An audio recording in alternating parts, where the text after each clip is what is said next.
Hello, my name's Tony. Just walking on. You can get 50 guys together in a room, and it'd be cool. Like everybody getting along, talking, having a good time. Get 50 women together in a room alone, all hell's breaking loose. The drama, the gossip, the competition. I mean, Jesus Christ, it'll never work out. And then there's if you get 50 guys and then 50 girls together in the same room, the testosterone, the competition again, and then on top of the drama. I don't know why it doesn't work out, but relationships. I've never been in one for too long, and lived most of my life single. But hear me out. First of all, to my son Dennis, he was right. I was wrong. I have a lot of stuff inside of me that I need to work out, and this is just to show that I'm letting down my ego, letting down my pride, trying to work through it, and trying to help other people. There's a lot of people out there that think they've been through a whole lot, and that there's other people that haven't been through it. Let's see if we can relate. The heartache I just went through a couple of days ago, I would have handled a lot different than I do now. It would have been chaos, for real. So my emotional knowledge and intelligence is getting there, and now I'm working on the knowledge of turning into speed in action, because money loves speed, and I know I've always just chased it blindly, going after it, but I'm trying to learn different ways, and I'm learning and then taking action instead of being a broke wise man. I think Kanye said it best. He said, when you're chasing one, the other's getting away. When you're chasing women, spend all kinds of money. When you're stacking up, you got 99 problems, but ain't one, And Method Man said that nothing makes a man feel better than a woman, which is true, but nothing makes a man feel worse than a woman at times too. Unhealthy relationships damage the well-being, of the chronic stress, anxiety, depression, leading to persistent emotional stresses, low self-esteem. Your self-worth gets eroded. And people fight it with substance abuse, social withdrawal, and the grief from a long breakup is significant. Like what my mom went through with the death of my father. That was her best friend. You know what I mean? But like just breaking up in general brings feelings of bereavement, which is the pain of losing somebody that died. Wild, huh? Unhealthy relationships damage the well-being with the chronic stress, anxiety, depression often arise from toxic relationships, leading to persistent emotional strains, self-esteem, self-worth is eroded from ongoing criticism, manipulation, lack of support. Individuals can develop harmful habits like overeating, substance abuse, sleep deprivation, get headaches, their immune system gets weaker. It's one trigger after another. Intense feelings, angry, sadness. Like I said, it makes you feel like you had a loss, a close loss, like they're dead. Healing and recovery with all that baggage involves grieving, like you lost somebody. The repression, the gradual acceptance, not avoidance. You have to accept it and take on the challenge. Go through the pains, the privilege of that experience.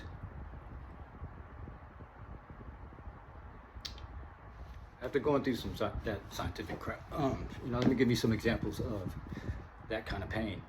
When I was 17 years old, I got a girl pregnant, and my dad was taking me to school, and he was saying like, "You got a girl pregnant? Oh, you gonna be a man? Well, now you have to be a man." And he kicked me out. I faked my age, did what I could do, got 2 jobs, got an apartment, and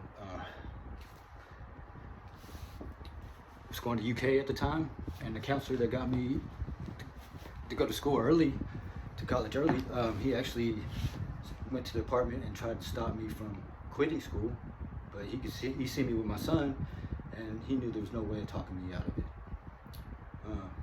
When I told the girl, I'm not going to use her name, when I told her that I just didn't want to be with her, I wanted to be with my son, be there for him, she left, took off. And for 27 years, I didn't get to see my son after that year of being with him. So that's one example of that loss. But during the 27th year, he reached out. He came up here, and we got to live with me for a year, and I got to meet Trey, and I got to know who my son was. He's awesome. He's an awesome dude. But that just goes to show you, like, life, it's a long time. I mean, it's really short, but like, it's a long time that you have to actually get back with your kids. You know, all these people that's going through it, and like, oh, I lost my kids. You got time. That's all the hope I can give you right there. You do have time.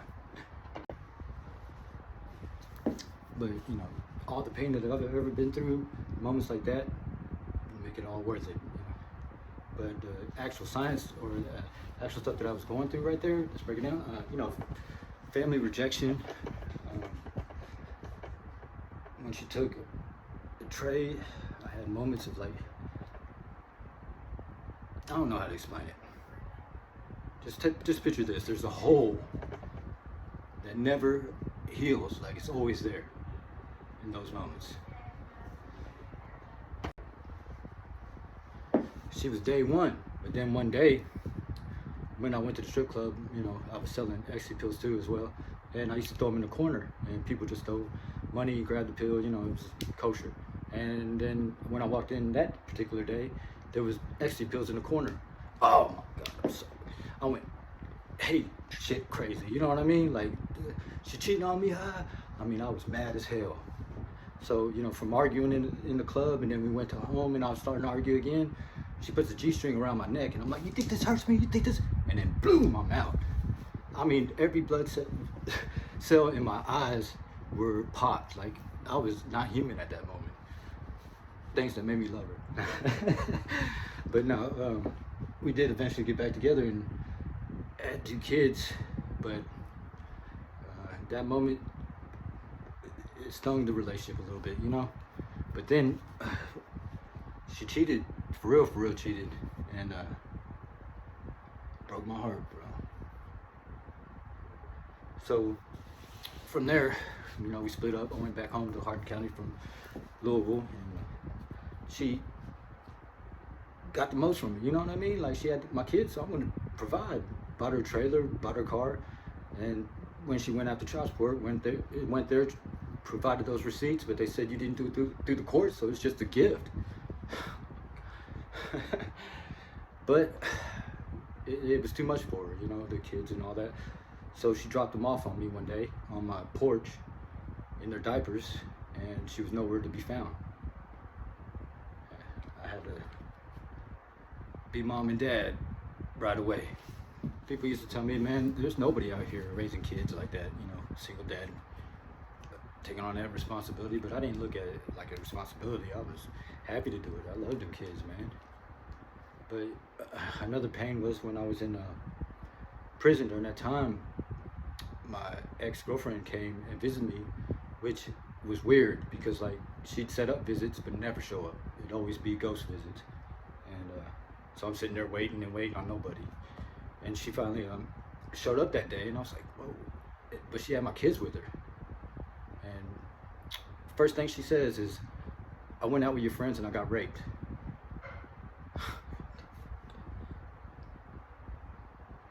Everything's like 10 times magnified when you're in prison. You know, mail coming through, that's fucking awesome. A visit, oh my God, you don't know what that means. But then to get news like that when you're behind bars, it's all you think about. So I had to deal with that emotion and deal with my kids' visit, so I just pushed to her side. I said, let me talk to my kids. You know, this is all after I messed up that pre-job version because, you know, it's all set up for failure. You know, I got felonies galore. Did over 10.5 years of my life in prison. So let me continue on with the story though. My mom had my kids, the second time I got arrested, and she couldn't handle them, you know. So when she came to visit me while I was at that prison, she told me she can't handle them, that she has to give them up to foster care. Man, I don't know if anybody else knows what parent alienation is, or whatever they call it. It's a helpless feeling. And I feel for you because I know what that feeling is, And that's when I first was talking to God and all that stuff. And I said, "What's my purpose, man? What do you got me here for?" And I really believe that He did give me that defenders of a father's child idea at that moment. Helping, because the other people are going through the same stuff. They don't know where their kids are at. They don't know how they're going to have a support system. And to fight this corrupt system, you have to fight it legally. And why not right at the base? For keeping a core nuclear family together would hurt them more than anything else. So as you can tell, I really didn't have that support system, like I see in a lot of other families. And the pain I suppressed deep, the betrayal, friends, the breakup, the whole thing. While I was in though, I taught myself real estate, and my first wholesale deal was actually behind bars. And I'm just showing you how pain can be turned into purpose. So I sold some land while I was in there. Not my land, somebody else's. Bought it, not my money, somebody else's. But continue with that when me and my kids got back together. Oh my God, it was a blessing. It was a moment, man. Like me and Dennis, we first seen each other, we hugged each other for like 5 minutes and didn't let go, crying, and just all the emotions and all that attachment, it still was there. And I know I did a great job as a father, as far as taking care of them, but my decisions, and I live with that. And I know that I have to take responsibility because it happened.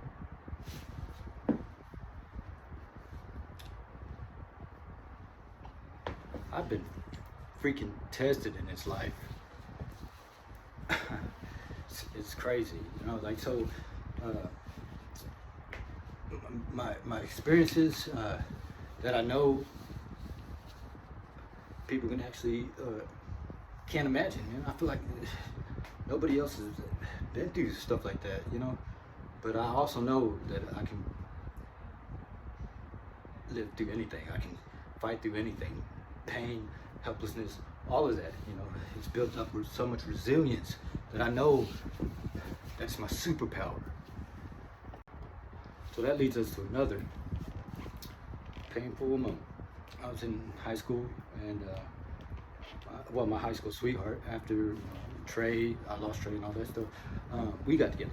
She was pregnant at the time, but that didn't matter to me because I loved her that much, and treated Brienne like she was my own. We had so many memories, so many great times. Just great times. I didn't think I'd ever find that again, but amazingly enough, I did through Heather. But anyway, so she gave me an ultimatum. We were together for 6 years, and she said that if you don't marry me, we're gonna have to break up because you're never gonna marry me. So we got married. I was tore up on some tequila. I don't even think it was like legal. But yeah, so we got married, and that's when all things went crazy. It's like Heather, when we were friends, and I was acting like a brother when other guys were around, and then when they all left and we weren't brother and sister no more. One day she was like, confessed her love for me. I was like, God, man, here we go. So we did it. We got into a relationship, and that's when stuff went bad. And then Mindy, she goes and tells me I have to marry her. I mean, there's no ifs, ands, or buts. This is it. If you don't marry me, then it's over.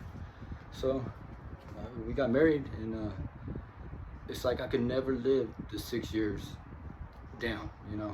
Yes, I cheated a lot. Yes, I was young and dumb, and it doesn't. It seems like girls only want you when you have a girlfriend. I couldn't help it. They seen the ring. I mean, they came like crazy, and I was weak. And I thought that's who would define me as a person at the time, and to get as many body count, as much body count as I could, but when we were married, I was dedicated. I was changed man, wanted to be everything to her. So when she asked to go to marriage counseling, I said, nah, man, that's not for us. Man, we could work things out without marriage counseling. There goes that pride again, and that ego. And I mean, if I would have won, we probably still would be married right now. Ego has messed me up almost all my, as I thought about the role I played in all these, my ego has killed me throughout my life. So she took her ring, sold it, took her friends on a big vacation. I took my ring, and when I was driving over the Ohio River, threw it over. Fuck that. But I thought that was going to be forever. I thought I found my one, and everything that I was attached to that relationship, But so I realized that relationships ain't for the individual to make their whole existence, their whole whatever you want to call it, through the two, combined. You have to have your own identity, and you have to have your own time. You have to have your own friends. All that jealousy stuff that I see these days, like people looking through other people's phones, and they can't be gone 5 minutes without somebody thinking that they're cheating. God, I mean, it makes me not even want a relationship at all, ever again. Just watching other people's, like the trauma, the mistrust. Who can live like that? With the complicated circumstances, of the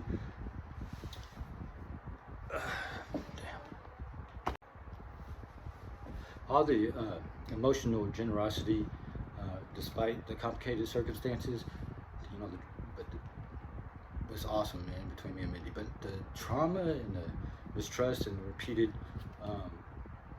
cheating, for real, for me, has crumbled our foundation. It would crumble the foundation of any marriage, It created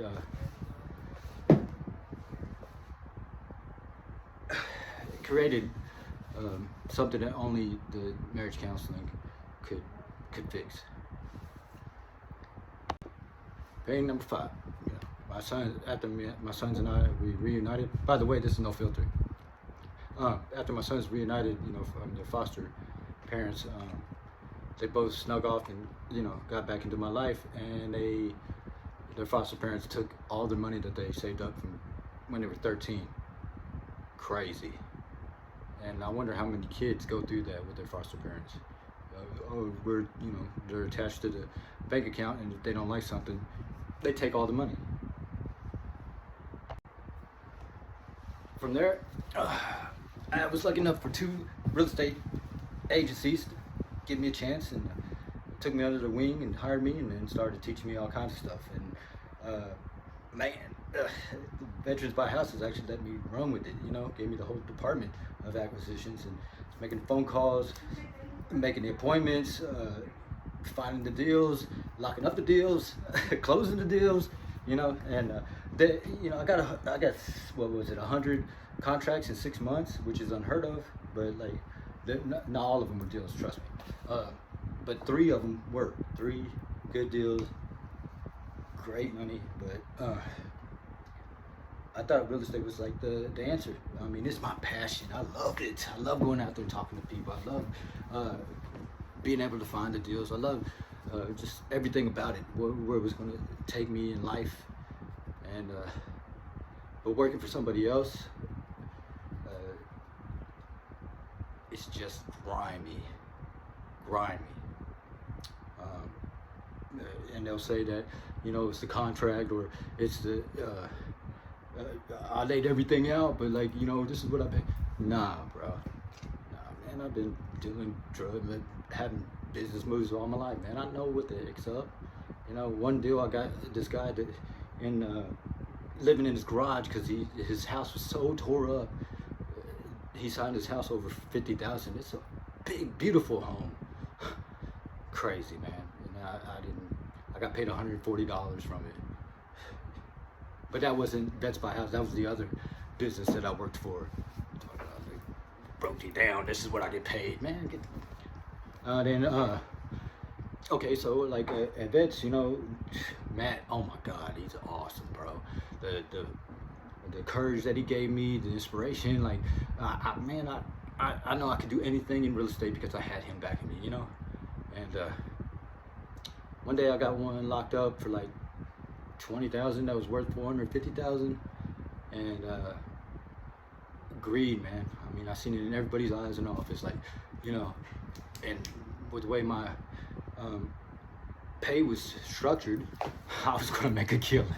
I made enough at this time where I bought my kids a house, my kids and I a house, and and I was gonna make a killing off this. Oh my God, I've been set for life. But I got terminated.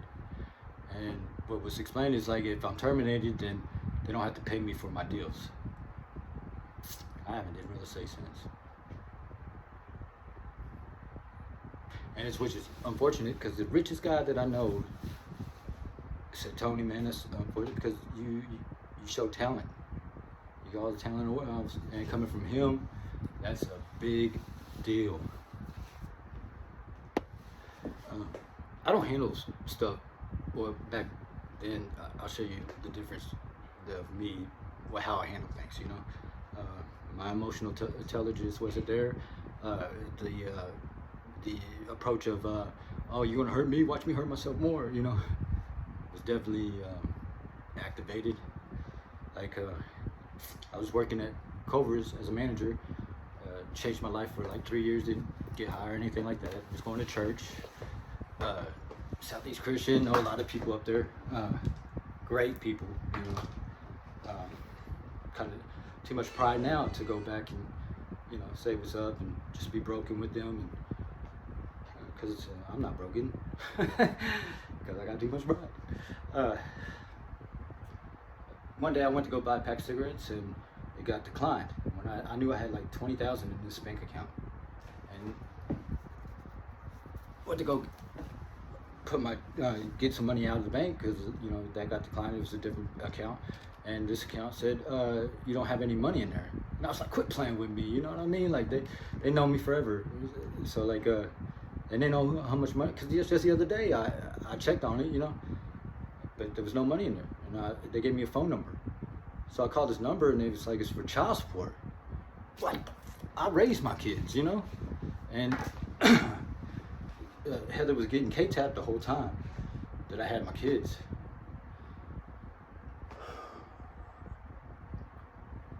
Yeah, you might think I'm stupid, but man, I love that girl enough to where it's like kids were made out of love, and I'm not gonna get her in trouble.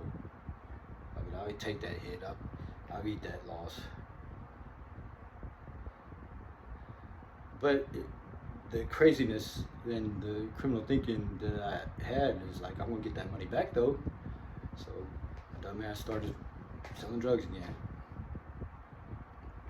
And just like after that happened with the real estate, my dumbass started selling drugs again, And once I lost, it hurt my kids' trust with me. And damaged our relationship totally. But I know, like with Heather, my kids and I built our relationship with a foundation of love. And I know we still have this whole life to find each other again. I just want to say that I love y'all, and I'm sorry, and I am definitely going to get it right this time. But the main thing, this rift between me, my mom, and my brother is, again, I mean, it's changed them, it's drained mom. Man, there's pictures of my mom with me, and she's healthy as can be. If you look at her the last, that whole time, when Junior's out, moved in with her, she's just like, the life has been drained out of her, man. And he paints pictures like he's taking care of her and all this, but like he's always got whatever he wants, and she's always broke. When I left the house that we got together, we traded to go to get this apartment because it's time for us to move out. She had $80,000 in the bank in a CD. Her credit card was paid off because I used my college money to pay it off. I was one stand up, going to church dude at that time. 3 months after my brother moved in, no money in the bank. Credit card smashed out. Talking like I'm a fucking thief or something, man. But he comes home and talks about, man, I don't know why I did it again. Spent his whole check at the casino.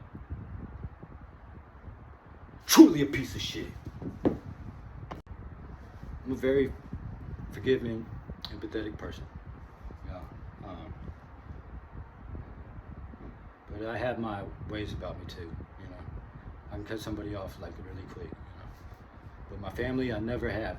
If they, like my mom called me the day after I told her don't call me after no more, you know. Try to say happy birthday. I was like, no, don't worry about my birthday. Mama, I love you. I love you to death. Don't worry about my birthday. The mental health in my fucking family is crazy. It's toxic. But at my weakest moment of life, when all I just wanted was my family, my kids had to show off their ego. I went back home to that house. I got them in it, like, no feeling, no emotions. Yeah, y'all win. And then, you know, brother, my mom. Yeah, I mean, you gotta judge me about being drug user, all this shit, man. I used to give them money like crazy. I mean, I used to, but only people like my friends at the time, because I don't even think they're friends anymore. And that shows me what they really were. Is like Jeff could tell you, man. Like anytime they came over, I was giving them a bunch of money. I didn't know it was going to the casino. I didn't know. I would have kept that money. But like, I will always be known to them like I didn't do nothing for them. Like I'm so bad, and I can't change that. When I know, I know. Just pisses me off, man. But that's things I want to swallow. Take with me. Music for motivation, you know? Because with all my pride, the only way I can go back to like my community, my church, my people, my kids, my mom is after I make it, after I do this, you know? So family dynamics, probably not the person to talk to about that. Boundaries, I'm probably not the person to talk to about that because I don't really truly respect them either, but I need to, you know. There was one that brought a lot of attention of my cognitive thinking, you know, my thinking about my thinking, and that was V. You know, V, I would never told her this, you know, outright, but she was like the love of my life. Blue-eyed, blonde-haired, demon. Nah, she was like highly intelligent and like taught me so much that I can't begin to explain how much she just taught me. And like her morals, as far as what she was doing in life to make money, I guess outside looking in would be bad, but like her character and integrity, all that stuff, you know, it matched mine. I mean, so like, she was the perfect girl, and I fucking, but she did teach me that all women are whores or something. I know you hate me. I know. But anyway, it's like I was dealing drugs at the time, and pretty heavy, and so when we got together, whatever you want to call it, I quit. I wanted to be a better man for her, and it turned out like, who the fuck are you? You know, who are you? Like, you know, because I was so, totally different, you know. But I wanted to show her that much, that and I cared that much. And you can't do that. Yeah, I mean, I was changing so much. It's crazy. But yeah, so like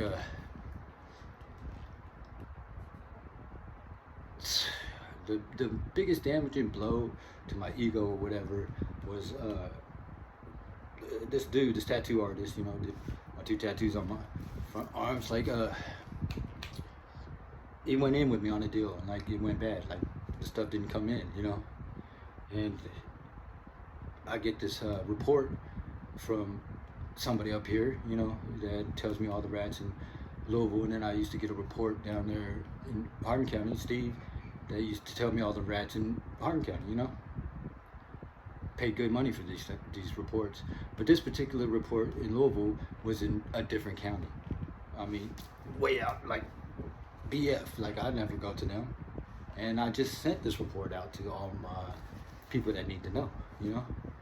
And when that deal went bad, he was like, "Oh, I'm gonna use Microsoft Art and change it up and put your name on it." Yeah. And I was like, "Go ahead, bitch." I mean, nobody's gonna believe it, and you know. People that believed it, they just was looking for something to hate me for anyways, you know what I mean? If somebody believes a lie about you, then they was looking for it, you know what I mean? But then when she brought it up one day,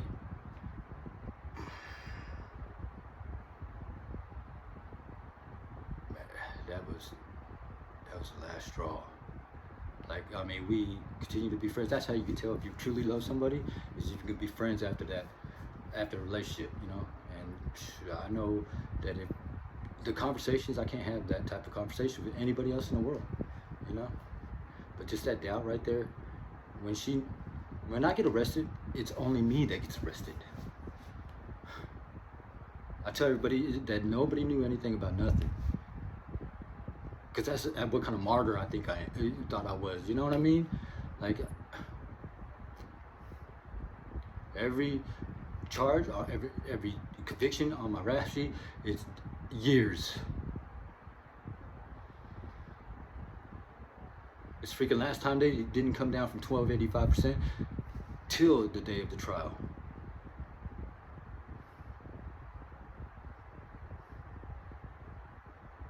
People talking about they bald, they seen this, man, I guarantee that fucking 98% of the world has never seen a pound or seen kilos, or, you know what I mean? I bet you couldn't even make it to fucking canteen, jail, motherfucker. Man, get the fuck out of here. But anyways, like, I went through, after that, I was like, man, I gotta hate, I'm gonna quit. I want to do everything that I can to quit again, and I dragged myself through the mud.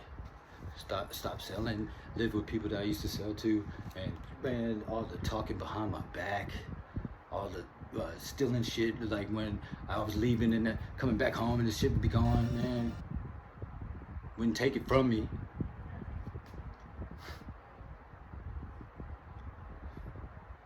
All that pride swallowing, knowing how they treated me when I was on top.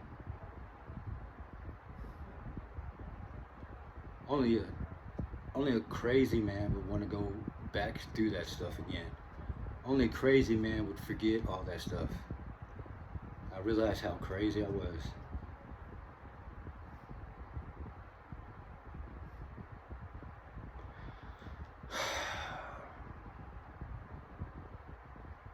So yeah.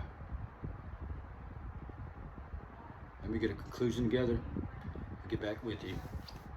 That me trying to kill that person, you know what I mean? Trying to hate that person, because I had a great time and through my life. I've had a lot of successes, you know, but the failures overshadow those. Those are the ones that I love the most. I love feeling there's something new to keep learning. But that's the only way I learned it. That's the only way I learned everything through life, you know? But man, I didn't realize how bad I was killing myself inside, you know? I don't blame nobody for my circumstances or my place in life. The only thing that I blame is the most important relationship you will ever have in your life is the relationship with yourself. I blame the way I talk to myself through those times of trying to kill that person, and you know, trying to change my thought process and change the way that I want to live life, you know.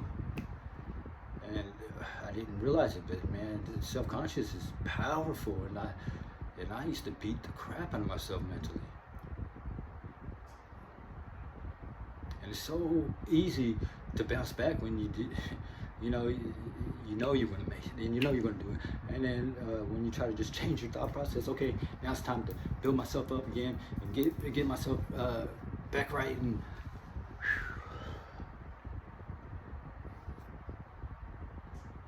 I didn't know how. I made it to where I really, really did hate myself. Maybe not try to lie and say that I love myself, but I mean, you can lie to yourself all you want, you know? I know that I'm getting together now. I know at that point when I was about to give up on myself, that's when old Philip Johansson came. And I know it might sound scammy, all that crazy stuff, but man, this dude actually went through it. You know, he actually did drugs, but he listened to his family, made changes. When his mom did an intervention with his family on him, things that I wish I would have did. When I had my kids the first time and had the house and had the car and had the girlfriend, I could have quit drugs, and then we would have been happily ever after.